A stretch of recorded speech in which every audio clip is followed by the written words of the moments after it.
Welcome back once again to Lesson Geek. My name is Travis. And I'm Peyton. And this video is our coverage of the final match of the Jacksonville Game Center Store Championship that was held on February 22nd. On the left here we have Gage with was it Chewbacca he was playing? Yeah, it was Chewbacca with the Falcon and Corran with the E-Wing there. So Chewbacca had the Gunner, Lone Wolf, Engine Upgrade, C-3PO, and the Millennium Falcon title, weighing in at 57 points there. And then his Corran horn looks oddly familiar with Veteran Instincts, Fire Control System, and R2-D2. And then myself over on the right side with the same build from the previous video, where I have that exact same Corran horn paired up with Dash and the YT-24 over there with the Outrider title, Heavy Laser Cannon, Push the Limit, Kyle Katarn, and Engine Upgrade. Now, that means that I'm right at 100 points, and he's at 99. And I played Gage in the very first match of the day in this tournament. And so he got to choose initiative there. And he took initiative, and it probably was not best for him because it was basically like my corner would move after his, and I think there was a turn where barrel rolling shenanigans. Barrel rolled out of his arc and then got to shoot him twice at range 1 or something. It's one of those decisions that some people kind of take lightly. Oh yeah, definitely. The first thing you should always ask, or at least notice, is do I have matching pilot skills? Yeah, across the board. Yeah, that's pretty much doesn't matter unless that's the case. Some people like to put out asteroids first or not, but other than that, that's all there is. There is another sometimes overlooked rule, especially for these championship for the elimination. For elimination, top 4s, top 8s, is if it's a draw, whoever had initiative gets the victory. Yeah, so that is only true. Yeah, again in the elimination rounds, if you get draw in Swiss, it's just a draw anyway. And this is an untimed round because it is and then the it finals. Doesn't really matter in the final match because of that.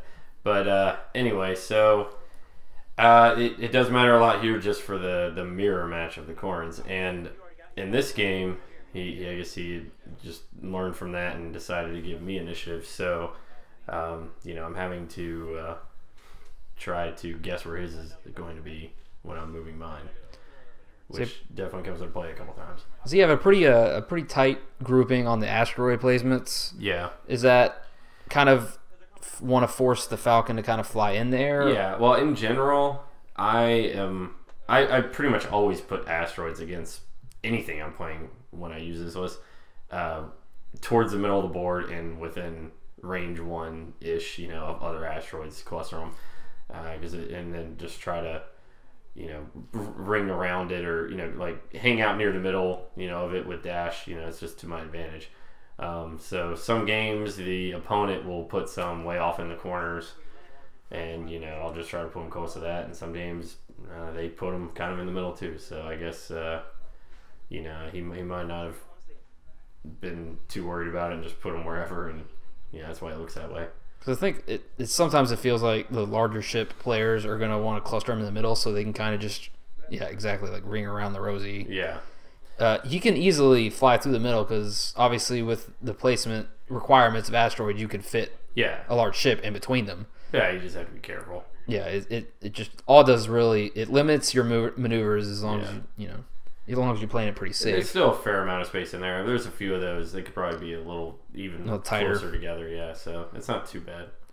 So it looks like from the starting maneuvers, you're kind of more trying to go after Chewbacca. Yeah. The thing is, you feel like you can really maximize that double shot with Corran against the low agility, and it obviously helps you get around the C-3PO and the title and all that kind of once per turn stuff. So it would be nice to just plow like 3 good attacks into them. But by the same token, when you have Corran horn around, you kind of want to be able to focus on him when you have all your weapons still to get him in one fell swoop so he doesn't get to recharge. This is definitely like a situation where if it was like the first game where he had initiative, I would feel more confident about. I would just take out the Falcon, and then if Dash goes down shortly after or whatever, and it's just a one-on-one with identical Corrans, I would feel pretty good about it because of having that advantage of actually not having initiative.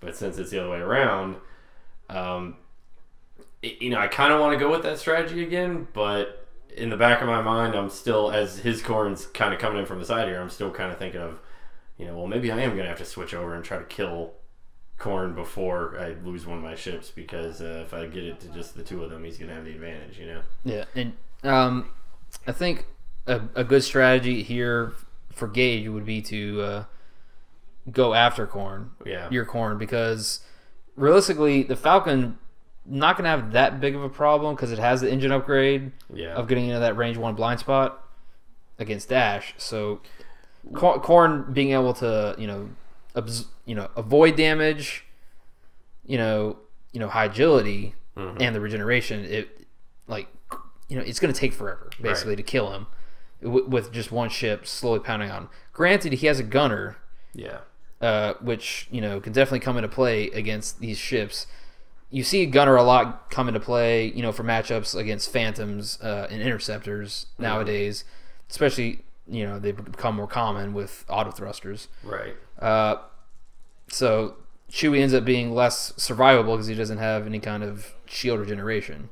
Yeah, I mean, obviously he still has C-3PO and the title, and even Lone Wolf, really. So, it's just that he isn't going full mitigation by throwing R2-D2 on there as well, but it actually works out for him here. I would prefer to play against a Falcon like that with this particular build. With the gunner, he pretty consistently gets at least one hit through on Corran or Dash. All those range 3 through a rock shots and stuff that I get a lot of coming my way with this build. Yeah. It's like the gunner helps mitigate that some. Another thing here, I'm looking at this approach, kind of how Dash is heading towards Chewie, and it looks so weird to me going straight at him like that. So I'm thinking that I may have actually even had a moment where I kind of changed my direction. I'm going to go for this one instead of that one, because I don't know why else I'd be kind of in such a weird approach like that. But he does have the engine upgrade. It doesn't really help him get in the blind spot on Dash just because it's Chewie and not Han, so he has to move first. Yeah, he doesn't have that pilot skill bonus. It helps him to keep up with me in general, not to just get out, or outrun him across a map or something. Or at least keep him at range 3 for the bonus on the HLC. But yeah, it's not going to help him dodge arcs and stuff, but it still comes in handy in the long run in this game just for his ability to just keep up with chasing you around the table, or to help. It actually ends up helping him a couple times navigating through the asteroids because, by doing a bank turn and then another bank with a boost, you're kind of snaking through all in one turn. He's able to really get cut through them. So it's still helpful even in a situation where you're not using a dark dodge and all the other things that you normally think of being so critical for it. Yeah, and if at the end of this round you kind of look at what the standings are, you realize that Chewie is losing quite a bit of health already. Yeah. Dash ends up blasting 3 shields off Chewie. Yeah.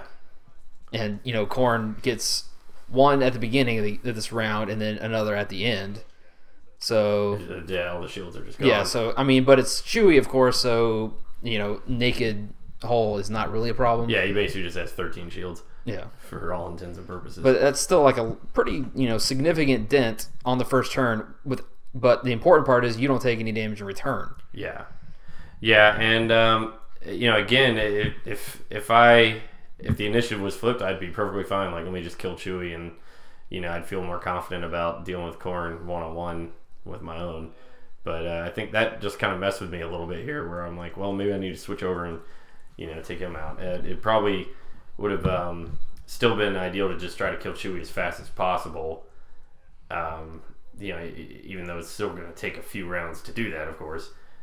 Just to get it at least a few turns of kind of having a 2-on-1 advantage and hoping that maybe Dash could be the extra damage I would need to I could still take out Corran that way without him getting too close to Dash or arc dodging my Corran, you know. See, his Corran does not use the second shot at the end of the round because he has a terrible shot, 3 through a rock, I believe.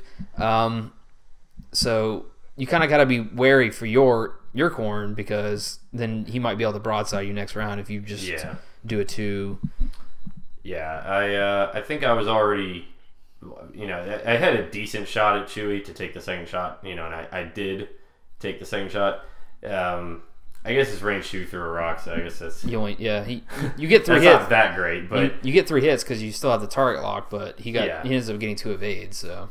But yeah, so the dice kind of worked out for him there a little bit, but, you know, I figured, you know, all his stuff is spent by that point, C-3PO, whatever, so he just rolls 2 greens, you know, it's still a decent shot, since, Falcon obviously didn't have a bunch of greens to begin with, but I think another reason why I did it is I was already... It was one of those situations where I was already planning ahead to the next round, kind of where I was going to go with them, and you know, figuring that I wasn't likely to have a shot at all anyway. Yeah, because you're not really going to have a great shot against the Falcon. Mm-hmm. I mean, you could have K-turned and had a shot in the next round, but it would have been stressed, and then his Corran gets a great shot on you when you have no tokens, and that sounds like a bad situation. Oh yeah, and here you have Dash just kind of running straight into Chewie here, but it's not really the worst thing. Kind of this particular situation with just 2 ships versus 2 ships. It's like you know, I'm almost doing it intentionally here, thinking, you know, so Chewbacca is obviously not going to be able to shoot Dash, and then by the time Corran gets done here, he should be, you know, range 3 and basically in a position where he can run away safely, recharge a bit. So Chewie gets pretty much brought down to doing almost nothing instead of potentially having like a range 1 on Dash or something or even just range 2 or whatever if I had to spend all my actions to try to get around him. So I think I'm content to just run into him, and then, you know, on the next turn Dash is going to be able to get behind him and go wherever he wants.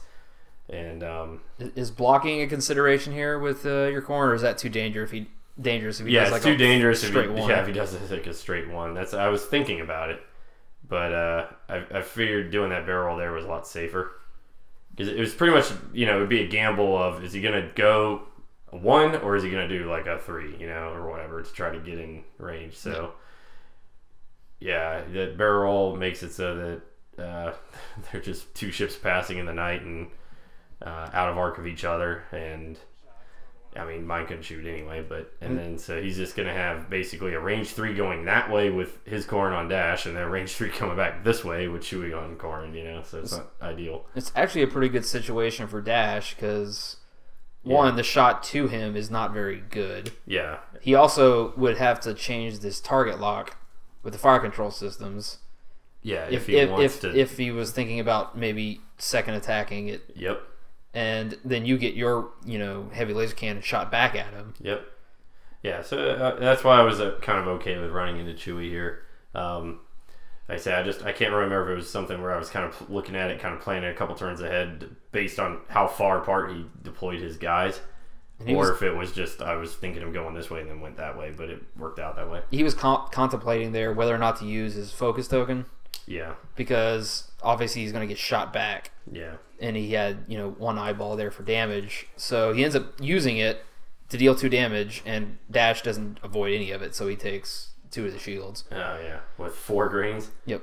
And a focus? And a focus token. 4 blanks? Yep. That's fun. That's what you love to see. It does happen. And he shoots back and only gets 2 hits. Again, with 2 natural hits, no eyeballs, no focus. Yeah. That useless focus token staring you in Make sure you don't roll any eyeballs when you're rolling like 8 dice. Yeah. Yeah, well, maybe he'll shoot me twice. He did move the target lock, so yeah, I might get to use that eyeball after all. Oh, yeah, so I was having that same choice. So I rolled 2 blanks and 2 eyeballs there, and I had to focus to even get those. That's what that was. And then I think he just avoided it all, so. And then Chewie gets his parting shot here. I was trying to guess whether or not. I think I banked on. I'm pretty sure he's not going to do the double shot with Corran. He's going to try to get a better shot next turn. Yeah, I mean, you still have a truckload of dice. Yeah. Even if most of them were blanks, apparently. That was he was checking to see if he could Lone Wolf. Yeah, we're using the 2 range there, and I think his Corran is just barely within 2 of Chewbacca. But he only gets 1 hit, which of course gets evaded. But so, gunner. Time to gunner. Yep. He gets 2. You get 1 and take a damage. Yeah. And there's that gunner, already in play. Yep. Pinging shields off. And that wouldn't be so bad if you're going to do a green, but that would not put you in the fight anytime soon. Right. I end up doing like a 3K turn here with Corran, kind of right between where those 2 asteroids are, and I remember that definitely being something I was looking kind of a couple turns in advance here. When on the previous turn I was trying to figure out if I wanted to barrel roll with Corran or not. Yeah. Just in the moment once I had landed there, so now it was like we were saying, it was a gamble based on where his Corran went, but then I was also thinking that if I do the barrel roll, I'm able to do the K turn on the next turn. But even on the turn before that maneuver I did to get in that position, I was looking at kind of a couple turns ahead of where Corran was going to be going, and then I was just deciding at the moment if I wanted to kind of change it or not. But then I decided to stick with it, by doing the barrel roll. And then here, the 3 is able to get past the large ship. Yeah, because Chewie does obviously move first there. He just did like a 1 straight, so he didn't go anywhere. Because I guess he thought then I would maybe do something similar, and get caught. But I didn't have stress on me since I ran into him last turn. So boom, to the 3, and then here we're off to the races. Yeah, but here's the question is to exactly how far you need to boost barrel roll, because who knows what that Corran's doing. Yeah, exactly. That's why I ended up doing both. Yeah, and so I'm not gonna have any focuses or target locks or anything. Yeah, because he could bank into you pretty easily. Yeah, from there he's not going to be able to get within range 1. But if I he could do that last shot, he might be able to. Okay, 4K turn, whatever. Same difference. I think so. I wanted to make sure I was away from the Falcon. Yeah, I mean, there's a very good chance that the Falcon wasn't going to get anywhere near you. Right. With either K turn, but. And he just goes straight. Yep. So I guess if he was counting on me getting blocked on the Falcon, that would have been the right thing, Yeah, you kind of have to play it how you envision it. You can't think he's gonna block to ram into you and then also do a hard turn. Yeah. With Corran, kind of if you hedge your bets and you guess wrong, you're completely it's like, who cares if you get 1 shot? Right. If you're trying to cover all your angles at once, it's a safe bet, but in the end you kind of need that big burst of damage, and doing safe bets doesn't really get you that. Right. So a lot of maneuvers here, but we're gonna having only some range 3 shots. Yeah, so my Corran, I should have done that 3K turn. Could have had a pot shot there. A free shot. Although, probably wouldn't do anything. Or much of anything against Corran. So it ends up being just a turn at chips, lobbing some shots back. Yeah. So no actions. So 3 hits there. That's pretty good. That's better than I was rolling when I had to focus. But, he has C-3PO still, and Collins. You'll call 0, roll 1. Yeah, he does end up taking 2 since he doesn't also have the token that turn because he ran into me. Yeah. Yeah. So I mean, at that point, so Chewie's down to like 6 hull. I should have stayed on him. I could have taken him out pretty quick. And he'll gunner, for a terrible roll that you re-roll into at least some damage. Yeah. Ends up popping another shield off on dash. Mm-hmm. And it's kind of painful only dealing 1 damage when you're running a 2-ship build. Yeah. Because you really need to be dealing dealing these nice blows. That's why Corran is such like a pivotal member in a 2-ship build, because he can do huge chunks of damage at a time. Yeah, and there's so many things that people have as like these extra sources of mitigation, kind of once per turn. Just C-3PO or just all the ships that get evade tokens. I mean, the Falcon, the aggressors, the like an interceptor, that one of their actions or whatever. And it's this, it's like if you only shoot that 1 time, you just strip off tokens and don't really do anything. So then, having essentially up to 3 shots with, God forbid you get range 1 or something. You have a turn where you have like essentially 3 shots with 4 dice. Yeah. Yeah, I've had that happen before against Falcons or something. But Dash shooting from range 3 and Corran shooting from range 1, and I've done as much as like 9 damage to a Falcon in 1 turn, even when they had all that stuff. So, and if it's a regular, fat Han build, yeah, you're already, dropping crits. Yeah. Yeah, and then it makes it where you've got that extra firepower in 2-ship build a bit.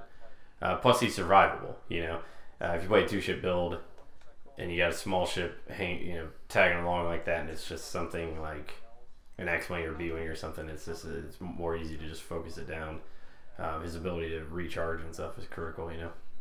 Oh, just the 3 agility helps. Yeah, that. It's like that plus high pilot skill and barrel roll, arc dodge, and then throw on the R2D2. Boom. Of course, people do sometimes throw on hull upgrades or shield upgrades or stealth devices. Yeah, if you have the points, you can get even more with it. Which sometimes happens if you're doing a lesser Falcon. Yeah, like he could have, I guess, done that if he changed around some upgrades on the Falcon. But I think he had the right build here for other than like I would still prefer to have Han in some way, but like Corran fits with Dash kind of perfect with the way the points are. If it's Han instead of, for my build, so Helm over there, if he's got Han instead of Chewie, Han ends up being about 5 more points than Dash, so then Corran, you can't really do it right. So that's kind of why you kind of had to use Chewie, but it's still a pretty good combination. It works very well. Yeah, I definitely like the C-3PO Lone Wolf combo. Yeah, and Gunner. It seems like Gunner is going to be around for quite a while on the Falcons. I feel like it's going back to using Gunner instead of R2D2. With Wave 4 with the Phantom running amok, everybody switched over to using the Gunners and stuff, and then. But more people towards the end of it were really running Falcons than Phantoms, and Paul Heaver was did the whole R2D2 thing, was able to capitalize on that, and then so that was still pretty much true in Wave 5, but now that you have the auto thruster interceptors and stuff as an additional, and the aggressors as additional, I think it's going to be back to Gunner. Now, see, this is pretty important here where he did that K-turn over the rock with his Corran there, so like right before he did that, he was pretty much sitting like right up against the rock almost, Mm-hmm. So he does a 3, and so if you're used to like knowing the measurements in this game and stuff, obviously like the ship base is 1 like unit of measurement. Yeah, like it's equal to the 1 straight. Okay, so he does a 3 straight over the rock, and he started right up against it, and that rock itself is tiny. Basically, it's not even less than a 1. It's less than a 1.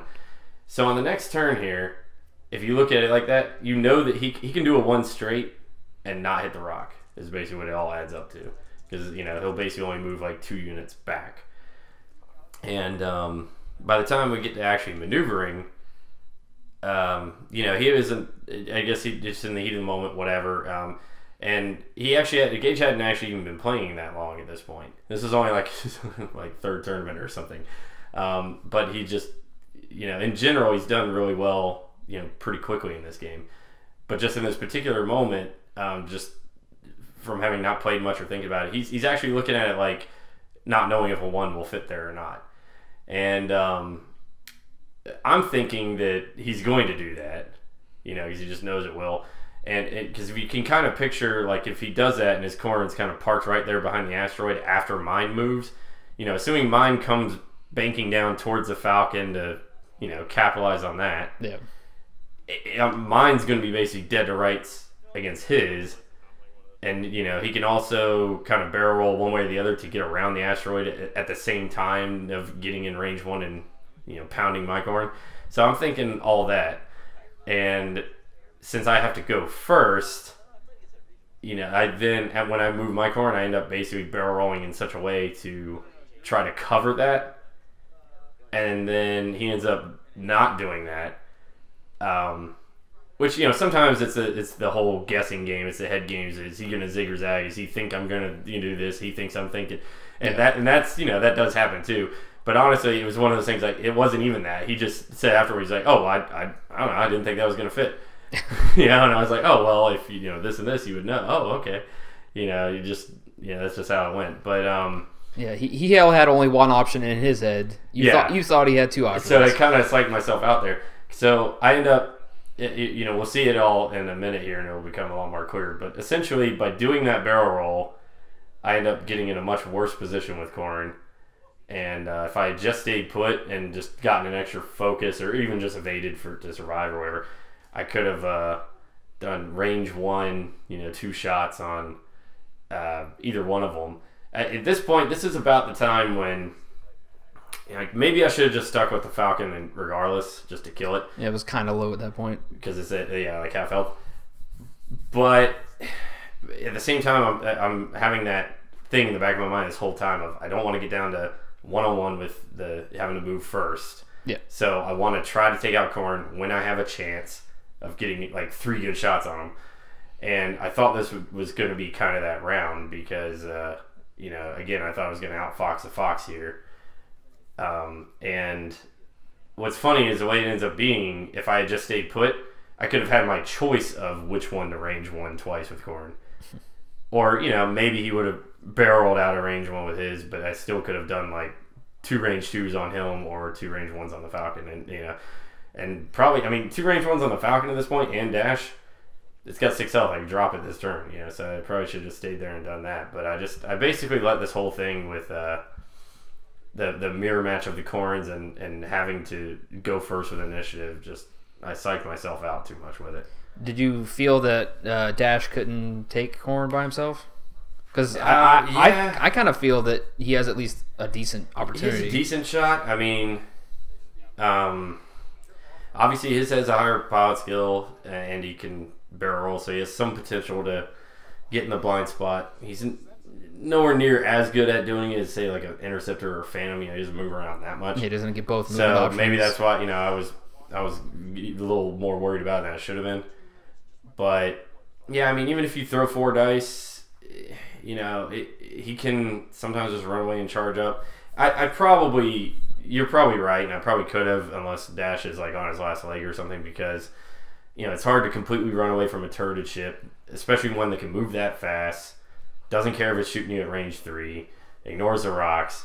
I could keep up with them. He wouldn't really be able to get off to a corner to just charge up. So, yeah I probably just psyched myself out with it. That there's a good chance that they just whiff on the greens and suddenly that does they're happen. dead. Yeah.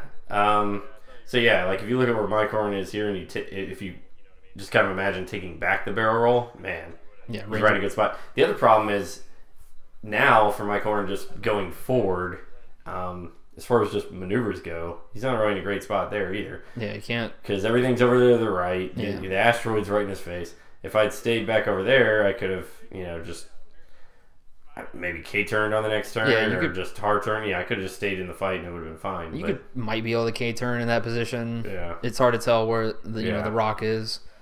Right. K-turn is not even that bad if you're K-turning out of the fight, basically, because you're gonna even if you take a damage from the rock, you're gonna imagine if I stayed put, dropped the Falcon this turn, and then K-turned. It's safer than to K-turn on the next round, because then you don't have that one like extra shot coming from the turreted ship. When you have no tokens or whatever, because that thing would probably be dead. He's got 6 health plus a couple of evades or whatever, but I'd be throwing like 12 dice at him. So okay. Here I do put a decent amount of damage on Corran, at least. It kind of almost works out, but just this turn, I think, with all the shots, but it's not as good as it could have been if I had just stayed put. Let's see. Did any of those get through? No. Yeah. Okay. You evaded them all. But he did. I stripped the focus off, but then we get the other shots or whatever. Yeah, and stripping tokens is important. Oh yeah. And Corran's one of the few ships, that's actually more important than any other ship, purely because he's going to get that second opportunity. Yeah. At naked ships. Yeah. So Dash ends up getting 2 in. Right. He actually accidentally rolled 4 dice on that. Yeah. because for the range, because the rock is not anywhere near it. Yeah. But didn't catch that. Yeah. Again, another thing I've played so many games with this, and I'm always like, oh, don't get one for the range, but not that time. And there's the gunner coming into play again, ends up netting him 2 damage on your Corn, because the first one did nothing, the second one always does way more.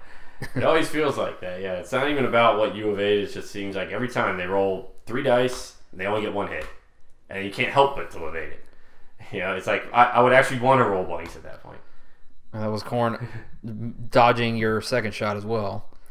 So your Corn ends up doing little... I guess I was wrong. I thought I did a little more damage that turn to him than just the 2 damage, yeah. When you strip the focus off on the first shot, you got to kind of feel that at least some... it converts in some sort of damage. Yeah, I mean, he was only using it for defense anyway, though, because he's not shooting at me, So. Yeah. But yeah, I thought I got a little more than 2 damage through that turn. But at this point, that's the problem here too. Is now that you've gone and done that, you're committed to it. Yeah, you don't want to wait. I don't want to switch back targets now, and then it's like, well, that was wasteful. It's also a problem just with after shooting your second shot, the next turn you're not going to be getting that extra damage in next round. Yeah. So he's going to regen. He's going to have 2 opportunities to regen before. Yeah, it's like I've got to shoot at him with dash just to keep him honest. Yeah. Now there was when I played him in the first game, it was a little bit of a situation where I was switching back and forth, and it worked because it was just a different positioning on the board. It's all relative to like where everything is. You know what I mean? Mm-hmm. But I think I had it might have just been a shot from dash with like focus target lock that he kind of whiffed on the greens, something like that, and it was like, right on the first pass, Corran's full health. It was like the first shot of the game, and it just knocked his 3 shields off, and where he was in a position where he was able to kind of run off to a corner fairly easily, and I wasn't gonna be able to. It was like both of my guys were kind of passing by him. I wasn't really gonna be able to stay on him, but I was actually okay with it because he was really kind of far away from his Falcon, and the Falcon was kind of right in front of where I was going to be going, and it was one of those things where like by hitting him that hard by all 3 shields, it kind of scared him off for a minute, and it basically just made him have to go and spend some time recovering, and it gave me time to then on the next round just focus on the Falcon. And I had at least one of those rounds where I got the 3 nasty shots on the Falcon, did a ton of damage. And I basically dropped the Falcon in about 3 rounds. And by the time Corran got back and was relevant, the Falcon was already dead. And just the way that went, he never really got any turns where he was able to shoot at one of my guys with both of them. And, both of mine were pretty much full health by the time his Corran got back. And even though he had recharged and everything, having the 2-on-1 there, plus in that game, he had initiative, so he was having to move first. It was, 10 times easier to deal with it. So,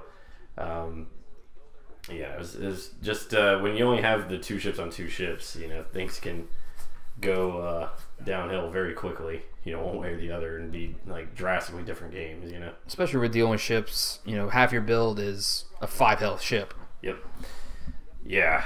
I mean, really any 2-ship build right now, except for, I guess, a double aggressor, that's kind of true. You're going to have something like an interceptor or phantom or whatever, like with a decimator, maybe not phantom so much anymore, but we'll see. Vader soon. Yeah, but he's he's got pretty decent health. Yeah. Okay, so I'm not really sure why he's doing that there, that barrel roll. Some people get addicted to barrel rolling. Yeah, I'm not really sure what that was about. I guess maybe he was trying to get a pot shot, and he figured he would still be behind the asteroid or something. Maybe just better to attack at all. Yeah. I mean, yeah, and maybe I think he thought like, oh, Corran's gonna die this turn, which, if he had gone the other way or something, he might have been able to get out of arc, and he just wanted to throw 3 attacks in 1 turn to dash while he still had the chance. But the problem is that rock actually helps dash out, and he avoids all the damage. Yep. I'm good with that. Yeah, and maybe he was at least trying to strip your tokens so that Chewie would have an easier time getting some damage through. But I don't really see Chewie doesn't really have that problem because he has the gunner. Yeah. I mean, if it's the first shot, you're not going to be using that token to make a reroll to gunner. Mm-hmm. Now, Dash gets to, return the favor. Yep. Give him that 4 damage. And here's your choices of, I mean, I guess if you're only shooting at Chewbacca once, he's got a couple extra evades anyway, so it's misleading to say he has 1 green. Yeah. You know what I mean? So I might as well shoot a Corran. Yeah. And just stay on him. But, yeah. It's like I said a minute ago, too. Like, once you do that couple damage, you're kind of committed to it. I guess I'm debating on, spin the focus and keeping it for defense. I should do pretty good damage and a 3 damage pot shot on a Corran. Oh, yeah. He does not like that. Yeah, so I think he's down to 1 hole. Yeah. Which, on the next turn, assuming he's not in range 1, even if he recovers a shield and evades whatever, like, you still got a chance to do that again and finish him. Of course, this is when, Corran's ability to shoot again comes into play in a different kind of, way, because, hey, he can at least get in the shot off before he gets blown up. Yeah. Right there, that was the shoot with the Falcon, don't do anything. Gunner. 2 damage. 2 damage, yeah. I mean, it's like I said, it's gonna be around a lot nowadays, and I mean, I like it, but then you become weaker to some matchups. I mean, it's not going to do anything against Decimator. Yeah. Unless you're rolling so poorly you can't get any hits in. Yeah, so he does do the second shot with Corran there, figuring that he's near dead or whatever, I guess. He and then deals 1. Yeah, he gets another damage. There's at least a whole damage on Dash now. So, and with my Corran not in the fight there, that's another thing. Like I said, that 1 barrel roll I did with the rock there. It's like I had to turn that way. Now on the next turn, I either have to K-turn down there or hard left again. Yeah. It's just multiple rounds of being out of it. That really what I needed here was it was just another couple of rounds where I had like both guys relevant on the same target or something, and just to soften things up a little bit more for the end game of the 1-on-1. And even giving him more options, to have to choose for what Chewie's going to shoot at. Yeah, exactly. I mean, letting him, focus fire on one ship is, I mean, it's definitely not what you want. Right. If you can force them to split damage, you're almost guaranteeing victory just purely on that fact. If they're both, one ship shooting this one and one ship shooting that one, and you're actually able to, combine your fire. Right. He gets. It's hard to come back, and it's actually pretty demoralizing when you see like a 1 health ship flying away at the end of the round. You're like, oh, yeah, he's gonna shoot me next round. Yep. And yeah, there was definitely, for both of us with this kind of matchup, that you're having those choices all the time of the target selection. Because there's a lot of factors to consider, and it's just kind of what Corran does to you when you're having to think about it. Well, you got to take your chance when you have it against him, when you can do enough fire and he's not going to run away, this and that. So, like, when that chance presents itself, even if you've put in a good amount of work on the other one, you kind of feel like you have to fucking do it. Yeah, it's that R2-D2, he's an evil card because he makes you do things you probably wouldn't do otherwise. Yeah. Just the thought of them getting all the way back to 3 shields. Vomitous. Yeah. So you end up barrel one there, assuming that Corran's going to end up doing a maneuver that will get him out of range 1. Yeah, because he's obviously not going forward 1. Land on a rock. Yeah, I'm assuming Dash isn't on the asteroid there. No, it's a little weird with the camera on because the ship's covering it up, but yeah, he got off of it there. Yep, and he does. Yeah, what you need him to, and getting out of range 1. Yep. Yeah, that was definitely why you got to barrel roll over that way, and he's obviously not that far away, so he's not able to barrel roll out of range or anything. Best he can do is get that shield back and evade, and hope that I can't get enough hits or tank up. The problem with that, and the reason I kind of like heavy laser cannon on Dash more than Mangler cannon, is even with tanking up, that 4 attack. Oh yeah, I could go on for days about like why you should still just put the heavy laser cannon on him. The Mangler cannon, like, it makes him simpler to use. It makes him a cheap Falcon, basically. Yeah, fair and balanced dash, and it's like a lot easier to pick up, but is just not. No. There's, again, I could go on forever. There's a ton of reasons why. Just no, don't do it. It's honestly, if you just can't get used to this like play style of using him with the heavy laser cannon, you really just should play a Falcon or something instead. Just because, like, I'm not saying that to try to sound like it's like elitist or some big thing. It's just like he's just not meant to be played that way, because he's not as sturdy as a Falcon if you just are slugging it out up close or something. You basically need to play this way with dash regardless, because you need to be at range 3 or out of arcs, all that kind of stuff anyway, just to survive. He's not meant to just slug it out, So you would have a Mangler cannon and be finding yourself trying to be at range 3 all the time anyway, or whatever, you know what I mean? Yeah. So it's like, that's just that kind of thing. Gage tries to barrel roll to get back into range 1. Yeah. So doesn't even have the evade token. Yeah. Which is ironic, because the evade token would have saved him. Yeah. Because he ends up taking 2, and it that was finishes him off. definitely rough. Yeah. That would have made this even worse, really, because Dash is pretty close to the end too. If Corran survives that and Dash goes down or something, and Corran runs away and heals up, good lord. All right, and Dash ends up taking a crit here, console fire. Wow, that's always fun. So he's got to spin an action to turn that off, or you have to roll for damage, at every combat phase. It's not terrible on him because you have push the limit. Yeah, with the extra actions, you can usually get around that. You're like, I can sacrifice, boosting 1 turn. Right. Now Chewie's heading his way into the minefield. Yeah, on the previous turn, he was really close to that last asteroid. There's another one that the ship from this angle was kind of covering it up, so it's hard to see. It looked like he was on it, but he was just short of it. So now Dash is I'm not sure what the hold up here is, but we're looking. I think there's like a maneuver template that it ended up being probably like under the playmat or in a different box or something. There was something that was like I was like, where the heck did it go? And I ended up pulling one out of one of the other boxes. It's one of those things that happens in tournaments where components either get added or removed from your collection, and you have no idea how that happened. Right. I came here with 4 dice, and now I have 5. At the Sword Championship at this same place last year, there was like an extra 2. Yeah, just like 2 straight templates sitting around. Yep. Which ironically is what this is.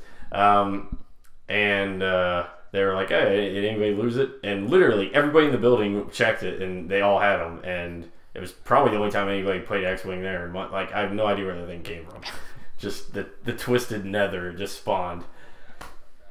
Okay, so we get the straight, we get our focus. Now it feels like I should be able to get some good damage here on Chewie, and so Chewie's only got 6 hull.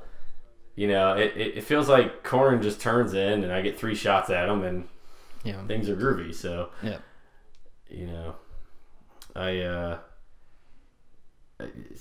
so Dash. Okay, so he's got the 2 focuses there. I didn't see what the other action was. It was turn down the crit. Oh yeah, right.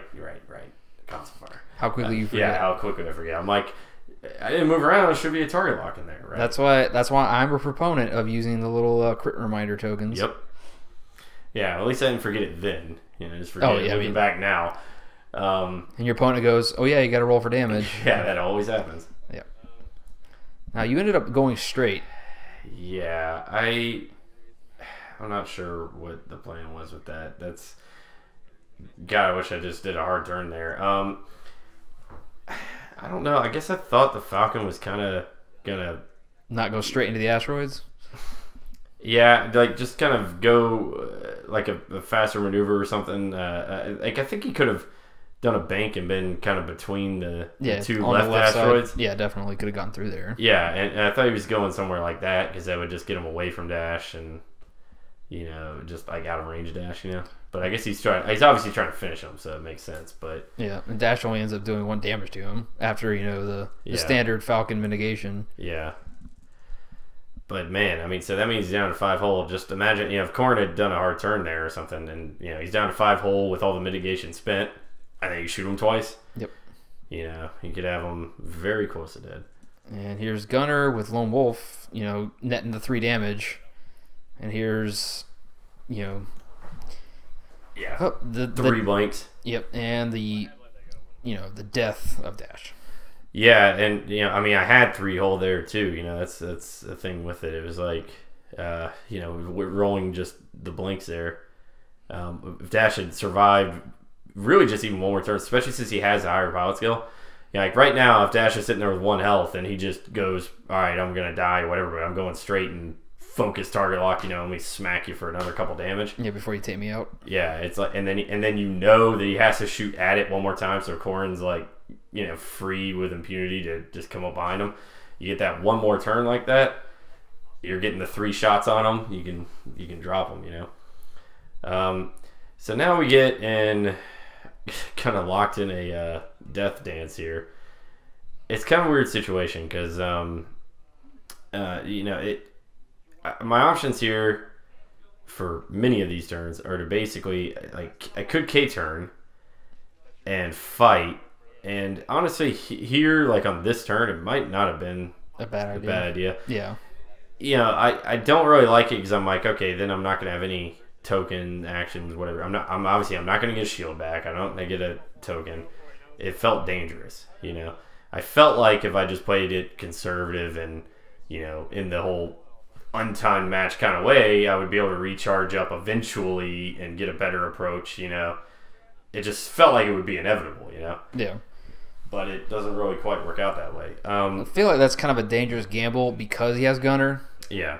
If it was the standard super heavy mitigation definitely. Falcon, then running away, charging up is definitely probably the play. Yeah, and I thought I might be able to actually just get away from him out of range for like a turn or 2, at some point, and use that to my advantage. The other thing is, like, going into this phase of the game here, Corran isn't full health. If he was sitting on full health basically, or even maybe down 1 hit, but I think he was down at least 2, and so I wanted to try to charge up.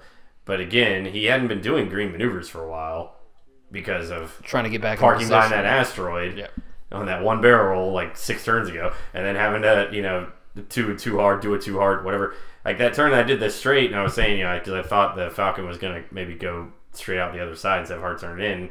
It was also probably because I just felt like I needed to start getting shields back finally because he had been doing other things for a few turns. Yeah, you get hard turn, you're still down damage, and he could have even changed targets maybe and tried to at least get some hull damage in. Right, and I mean, so Chewbacca's only got 5 health. You can potentially shoot him twice in a turn. It may have been worth just gambling and doing the K-turn and saying, let's just try to slug it out and see what happens, There is a point where, as he keeps gunnering you over and over again, that you probably should have just said, I might as well go out with, with a bang, so to speak. Yeah, the thing is, I'm looking at it like, on a lot of these turns, I'm thinking about, well, if I do this and he does this and then I kind of go this way, it's like I just kind of keep treading water, and then within a couple turns, I'll get an opportunity to kind of like juke him or kind of ditch him and actually get off away from him and recharge up.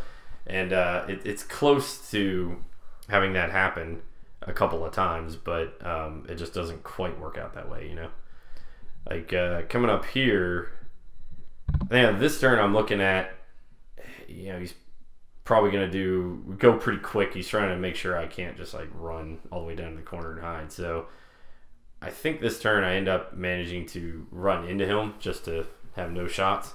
Yeah, because the thought would be you're probably doing a soft 2. Yeah. Or even a straight 2, get the shield back, maybe evade. Yeah, the problem is like, so I run into him, but I have to do it doing a hard turn, which isn't green. Yeah. It would have been perfect if he was like a little further up or something, and I could have done it with a soft 2 and gotten the shield, but you just tell he was too far back for that to happen. But I still feel like this is part of the plan here because, again, I'm looking kind of a turn ahead here. On this turn now, I'm thinking, okay, if I turn towards the left, basically, like turn into where he is now. Yeah. And he goes, I was thinking he would do something like a hard turn to the Falcon's left. Yeah, maybe hard 1. Yeah, and hard 2, avoid the rock. So because he would still be in range of me, he'd still be taking shots and stuff, but we'd be kind of facing different directions, which would give me the chance to then make kind of a break for it, like on the next round or whatever. But what he ends up doing, it works out really well. Like, it's actually a really good move here. It's like he ends up K-turning, and probably one of the only rare situations where that's actually the right call here with the Falcon. And it's a bit surprising because what essentially that ends up leading to is the direction he's facing in and his momentum's carrying him in is still, he's still behind me and facing me, so he's still able to just go straight, and keep up with me. Yeah, keep the chase up, because realistically, you gotta, when you're playing games like this, you have to know that there's a good chance they're going to move to where you just were. Right. Yeah. You can't be like, oh, he's not gonna go left because my ship is there. Yeah. Because that's exactly what you do, is go left. Yeah. Yep. And then so we and get a shield there and stuff. And you kind of gotta predict that they're not gonna go right, because they know you are going somewhere in that area, and ramming you again is probably not the best option, because then you telegraph more as to your direction. Right. And now you have to barrel roll or take a rock this turn, just because that position. Because that's an added just pain in the rear in this turn. It could get you out of range 3 though. I mean, to range 3 instead of giving range 2 shot. Yeah. But again, I was kind of hoping that instead of doing that K turn, he had done like a hard left, 1 or something like that, and he'd be, it would have sucked because he'd be like right next to me, he'd be range 1. But again, let's say I do the barrel roll. I guess there I just decided to do that and just deal. I guess I figure I'm just going to deal with the rock or something. I don't know. But if he had been at range 1 and that barrel rolled, just get out of that, then on the next turn he's going towards my side of the board and I'm going way down towards where all those extra dice are sitting. Yeah, and we're good to go. It does feel like you kind of are digging yourself a deeper hole without barrel rolling there. Right. Because even if you could not take damage from the rock. Right. But if you do, then you net gained nothing from doing that. Yeah. That soft 2 right there. Yeah, you can do another green this turn to cancel that out, but you're still. But then he's getting shot, and you've pretty much every single time he's shot you in the last 3 or 4 turns, he has done exactly 1 damage. The other reason why I think I might not have done the barrel roll there is okay. So now that he did do that K turn and he's got me, so I can't run down towards that corner. That plane's shot now. Yeah. Yeah. Now he's doing a hard turn over there. I think he's freaking out there because he forgot that he was stressed because he actually did a K turn. Like that never happens, Yeah. But now my plan is okay. Well, since I can't go that way, I'm going to go this way. So that's why if I had barrel rolled, I'd land on that rock. You see? Oh yeah. Like on this turn, straight, yeah. So that's why I stayed there. I was looking at it again, turn ahead of time. So now I'm hoping. Kind of my only hope here is that over the course of a couple turns of just hauling as fast as I can like that, I can get down to the corner near me with him having to kind of navigate through the asteroids and hoping that, because if you're just in a straightaway and you're just racing, I can go 5, but of course he can go 4 or 3 bank, whatever, and then boost. So he's actually faster than me. Yeah. So I'm actually just kind of hoping that I can use these asteroids as like a buffer, and him having to like turn around them and stuff slows him down for a couple of turns. But it's literally, this is a situation here where the engine upgrade makes all the difference, even on the lower pilot skill, and all that, even when it's not dodging an arc. Because like right here, if he has to stay there, he has to do a 1 bank and stay there, clear his stress, and I do another 5, I'm way the hell down there. Yeah. And then on the next turn, he's got to do some other similar maneuver, and I get to turn around, and then by the time he gets to me, I've actually turned around so I'm facing him, and gotten at least 1 shield back by the time we're shooting again, if not 2. So But he basically, just by being able to do that darn engine upgrade and boost around him, it gets him through like twice as fast, and he keeps up with me. Now, that's one of those tough situations there where I was like, well, do I do a 5 and not get a shield? Or still kind of need shields.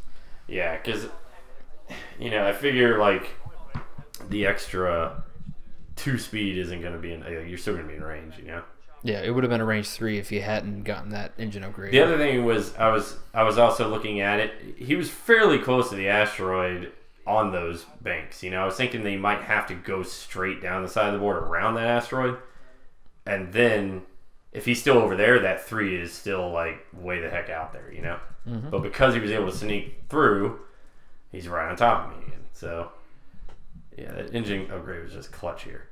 Now you ended up, getting out of this turn, relatively easily. You didn't take any damage. Yeah, and that's the other thing. Like, it would have been nice to have that happen, maybe an additional time or something or two, because where like you're actually able to evade both shots from the gunner. Obviously, it's not going to happen that much, but that actually, now you're like gaining ground. You're actually getting ahead of it. You kind of feel like maybe I should continue on this route because I'll eventually net, full shields or close to it. This is another turn here where, and again, it's ironic because like if it was timed, you would just you would have no choice. You'd have to be like, screw it, I got to K-turn. Yeah. But yeah, or if I had figured that he would go that way, oh man, that die went flying. Yeah, he went that way over the rock there. I mean, man, if I did just like the 2 hard, I'm pretty sure I could just range 1 him twice, Yeah. But that or just get brave and do the K turn there. This would have been a good time for it. But again, I just figured, well, it's untimed. It's sort of kind of working. And now he's going over there. I'm going over here. Maybe I can get some distance. Maybe it'll work. Yeah, you got that whole left side of the field to kind of yeah, putt around 2s and get shields back. But then here comes Gunner again. Yeah. Guaranteeing damage because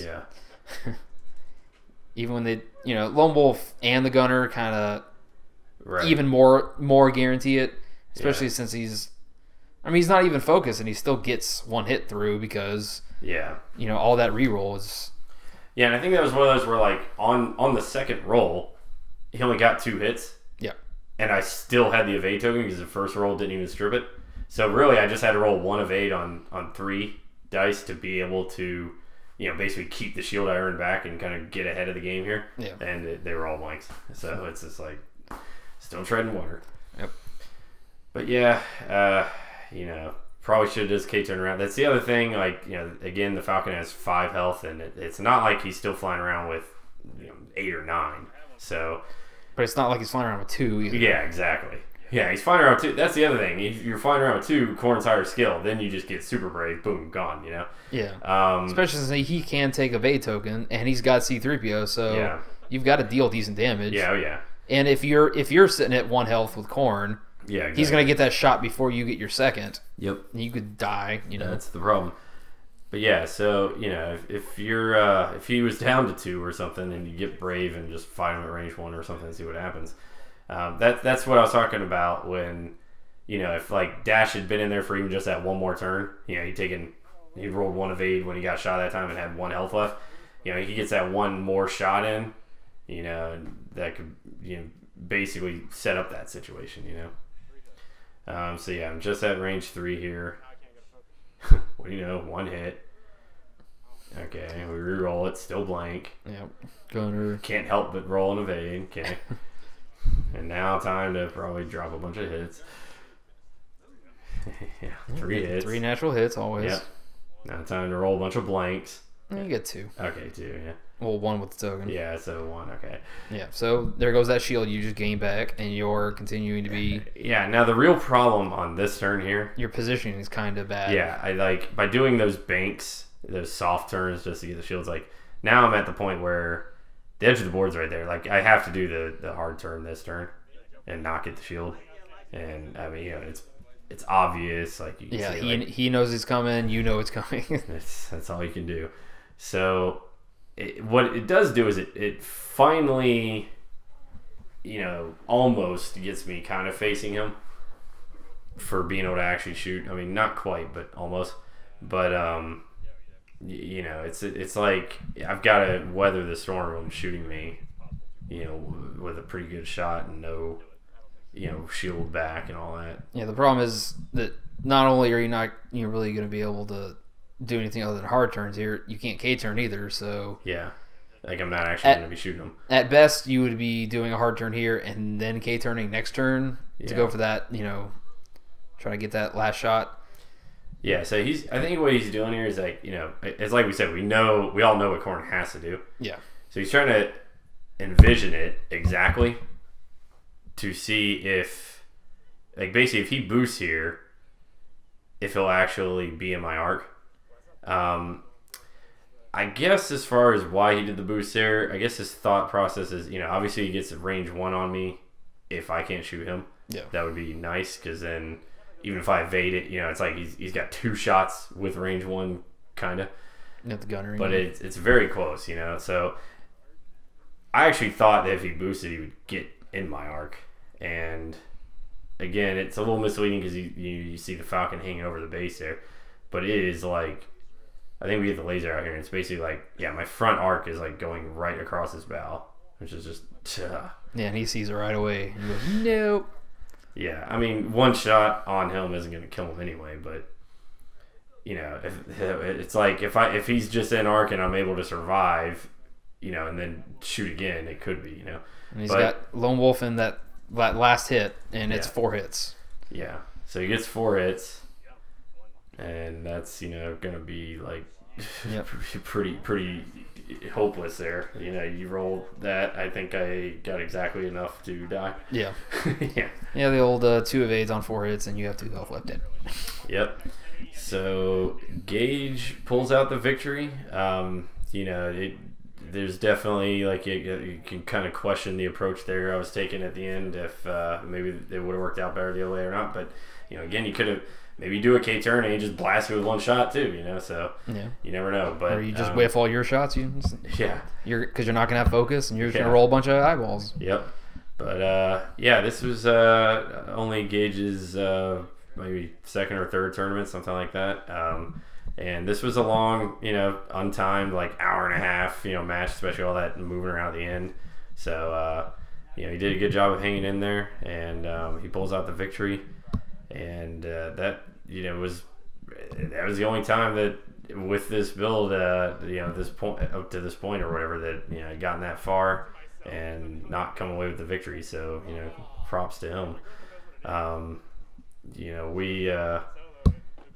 We had I think 11 people at this event, so it wasn't even like that big of an event, ironically, but it was like the one that the build went down in. So he did a really good job, and I guess it might have been that pilot shirt he has over there. He did his little Rogue Squadron thing. Yeah, positive juju. He definitely had some good mojo. Or maybe it was the funk music that they were playing all day in this place, getting his mojo going. Yep. But yeah, he was definitely really excited, and he claimed he's a teacher, and he claimed he was going to, like, jokingly, that he was going to take the plaque and show it to his high school students, and I'm sure he'd been ridiculed endlessly for that. I'm sure he did anyways. Right. Well, that wraps up this tournament, and we definitely will have more coming. We went to plenty of store championships this season, so give us a like, give us a subscribe, and we look forward to seeing you next time. Ciao.